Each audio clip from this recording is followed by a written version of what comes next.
Ellie, we got to start with the Phils. They lose last night. It's an annoying loss. Look, Romano loses in the ninth. I don't trust him at all. But the big issue last night was they didn't score more, right? They had one extra base hit. It was the Castellanos home run. But they had an opportunity, Elliot, in the fifth inning. So they load the bases with the bottom of the order, and they bring the top of the order up. Bryson Stott, Trey Turner. And this happened when Stott got up. And really, it was this moment that I realized, an experiment we've been doing for a while, we got to stop it. Here's the fifth inning. Bryce is Stott up. Bases loaded, one out, a chance to break the game open. Bases full. Kepler at third, Romuto at second, Marsh at first. Another 3-2. And a swing and a pop-up playable near third. Barger is under it. The infield fly rule called, and Barger makes the catch on the infield grass. And Stott, a long battle, but again, he's out number 2. All right, Elliot. And then Turner popped up, but really it's Stott that had my attention there because, about a month and a half ago, Topper made the decision against right-handed pitching. They're going to put Bryce Stott as leadoff hitter. And I think a lot of people really love the idea because Bryce Stott kind of like is what we think a leadoff hitter is supposed to look like. He takes pitches, he works the count. Yeah, it's like that meme, what you ordered versus what arrived. Yes. We thought he could be a leadoff hitter, but when you actually see it, not as much. Yeah, he just doesn't do enough. I mean, he works pitchers, and I do think he gives a quality at bat, but at some point you got to produce. So I heard Scott during the broadcast last night say, as a leadoff hitter coming into the day, his on-base percentage was 300. Obviously, he didn't have a good night. So it's under 300 now as a leadoff hitter. He has an OPS under 700. I looked this morning. 28 of the 30 leadoff hitters in baseball have a better OPS. Like, the Phillies are at a deficit every single day because he just doesn't provide enough. And, Elliot, I'm ready to move him off the leadoff spot. I know a lot of people wanted him to be the guy and like the way the lineup is. I just feel like we're doing one hand tied behind our back, right? We get our 3 best hitters between whatever order you want to put them, Turner, Harper, Schwarber, and instead of those guys starting the game, we're starting this thing with Bryson Stott. I'm ready to move side of the leadoff spot. Where do you come down? Yeah, I am too. And I'll admit, hands up, I was in the camp of try him there. You look at him, the way he, fouls off pitches. He does take, it seems like, a lot of pitches when he's at the plate. I was into the idea, but it's not worked out. And here's where I'm at with the leadoff spot and kind of with this team in general. I'm ready to put Schwarber back at the top. I think this team has been at their best when they have Kyle Schwarber leading off for them. And look, there's the leadoff spot in the traditional role of what you want from him and all those things. But I just think this team gets such a mental advantage when Kyle Schwarber is the first person to go up. And last night was such a good example. The bottom of the order gets on base, right? They do their job. And you're supposed to have, at that point, your best hitter go up. Or at the very least, one of your top 2 hitters. Wait, before you go on, I was looking this morning. Fernando Tatis hits leadoff. Yep. Shohei Ohtani. Francisco Lindor. Yep. Guys that bring, thump. Or at least they get on base a lot. And we don't have that. So one thing you'll learn about me, Joe, maybe you already know it about me, is, when I get into something, it becomes my whole personality. So probably 8 years ago, I got obsessed with baseball books. I must have read 20 baseball books. Oh, wow, I didn't know this about you. It was big time, right? Oh, we got to have a baseball book club then. Well, I forget everything about them. Yeah. But that was then. Yeah, I enjoyed the year, yeah. But one of my main things I'll always remember for that is, people spend way too much time worrying about, the machination of the lineup. You know what I mean? He's a leadoff hitter. So, here's the bottom line. The Phillies are at their best when Kyle Schwarber is at leadoff. We have seen this. He brings pop, to your point. I just think this team has the talent in the lineup. They could probably use another bat, which we'll get into. But ultimately, the Phillies are a team. They're at their best when Schwarber's leading off. They're having fun. They're playing Dancing on My Own. That's who this Phillies team is. And I'm sick of watching them run away from it and try to change and try to be something they're not. And this whole experiment at leadoff is such a good example of them trying to go away from what's worked in the past. Maybe they won't win a World Series with the way they do things, with Schwarber there, with their mentality, with the locker room or clubhouse celebrations. But you know what? I've seen them come a lot closer doing it that way than this way when they are trying to play around too much at the top of the order. So for me, I would put Kyle Schwarber back up top. All right, 215-592-9494. So it's funny you mentioned the books thing. I probably read some of the books that you read that year when you were into baseball books. One of them, and speaking of lineups, the thing that a lot of people seem to have realized over the years is the order probably is overrated, but you want to stack your best hitters. That's your best chance to score runs. Put them all together. And then eventually they'll start hitting at the same time and you'll score runs. And I feel like that's the problem right now is we are giving extra at-bats to a guy that doesn't deserve him, Bryce Stoddart. 100%. So while I've always been a Schwarber leadoff guy, and that was I lived with that for years, I actually might surprise you on this because I'm not ready to do that. But here's what I am ready and wanting to do. I want to move side of the leadoff spot, and I want to just move everybody else up a spot. So, like, Turner's been 2, and Harper's been 3, and Schwarber's been 4. I'm just going to move those guys up to 1, 2, 3. Turner 1, Harper 2, Schwarber 3, because I do feel like if we move Schwarber to leadoff, which I know it's worked before, we have nobody to protect Bryce Harper. Like, that's the one thing that Schwarber and the switch they did this year was trying to accomplish, which is have someone behind Bryce Harper. Because we saw it early in the season. They stopped pitching him. We've seen it in the playoffs before when it's Castellanos or it's Bohm.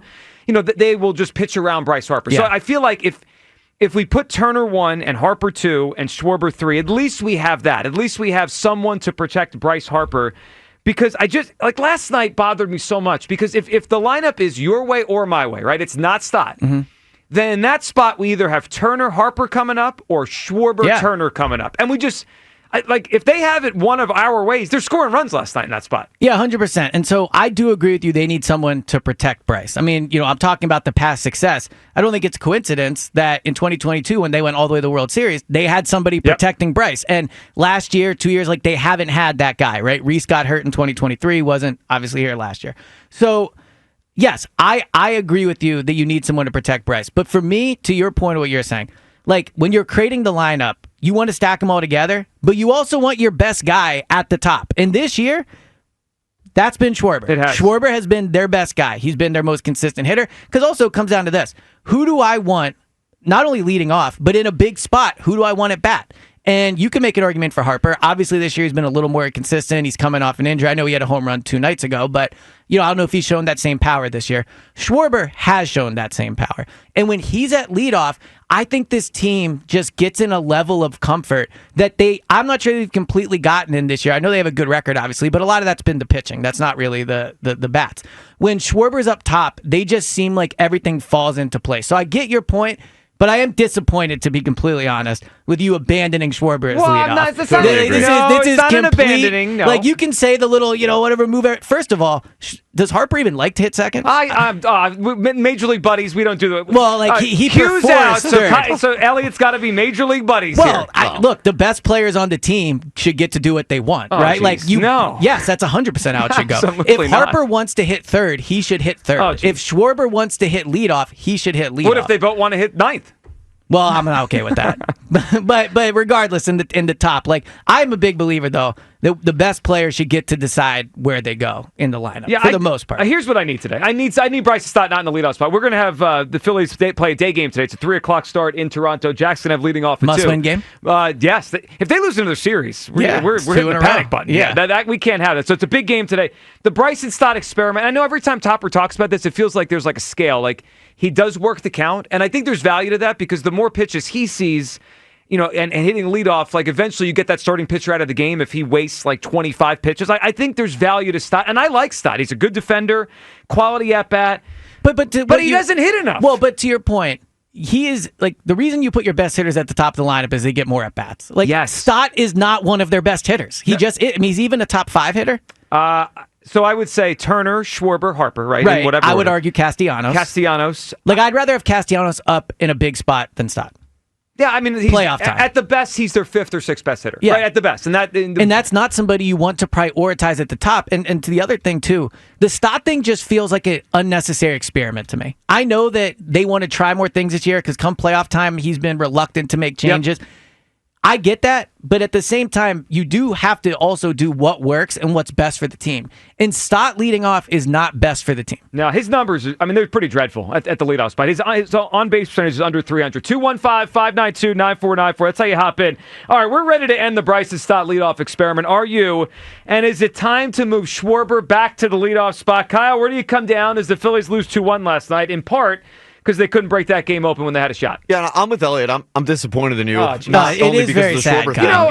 You go to bat for Schwarber for years, and now at the point of a point of inflection here, you're abandoning. No, it's a joke. And this is not pledge-like activity. No, you know what? You know what's being lost here? I am giving Trey Turner a huge bump to the leadoff spot, and no one will remember this when everyone says I hate Trey Turner. I'm advocating for him to hit leadoff every day. Or are you setting him up to fail? No, I'm not setting him up to fail. Is he setting him up to fail, Kyle? Yes, of course he is. I think he is. His offense has been pretty good this year. It seems like you're going to pull the tablecloth out. So you guys are reading too much. Well, first of all, Elliot and I took the pledge seriously. I'm starting to question whether you did. Pledge. I did take the pledge. Now it's all status quo. I created the pledge, okay? And the pledge was to react every day to what happens. Yeah. And I want Stott out of the leadoff spot. I also need Stott out of the leadoff spot. And I don't know. I understand the whole protect Harper thing, and Schwarber obviously gives him the best protection.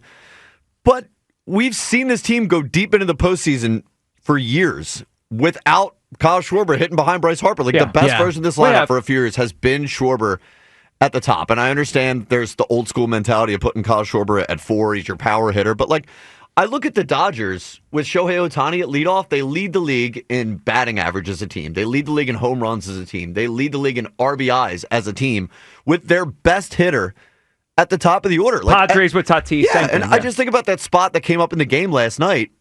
And if the bases are loaded, do I want slap hitter Trey Turner up there, who doesn't meet the moment, or do I want Kyle freaking Schwarber up there, who always meets the moment with a bang? I want Kyle Schwarber. It was a good bang. It was a good bang. It was a good bang. Yeah. I need Schwarber up there. So, but here's what I would say too. So I get the protecting Harper thing, but protecting Harper matters less if there's no one on base. Of course, like when he comes up. So I just think ultimately you want. I know you're going to put them both in the first inning.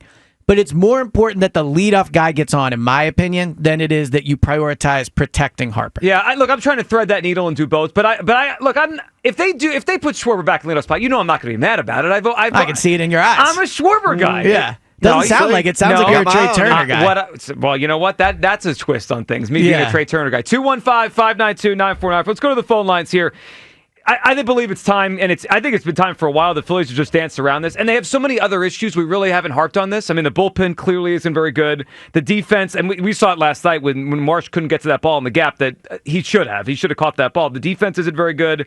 The one thing they have that's great is starting pitching. We've ignored this because it hasn't been the biggest issue. Well, and the other thing, too, is last night was kind of like the worst nightmare as a Phillies fan. Like when you project how they'll lose come postseason time, bullpen, it is defense. The bat's going silent and the bullpen blowing. Yep. Yeah. And the one thing that we could get, people forget, I think, last year the starting pitching was good against the Mets. That wasn't the problem. Yeah, the bullpen blew it. Yeah. Every time we talk about the Phillies, they have great starting pitching. Well, they had great starting pitching. They went out in 4 games last year. You need other things.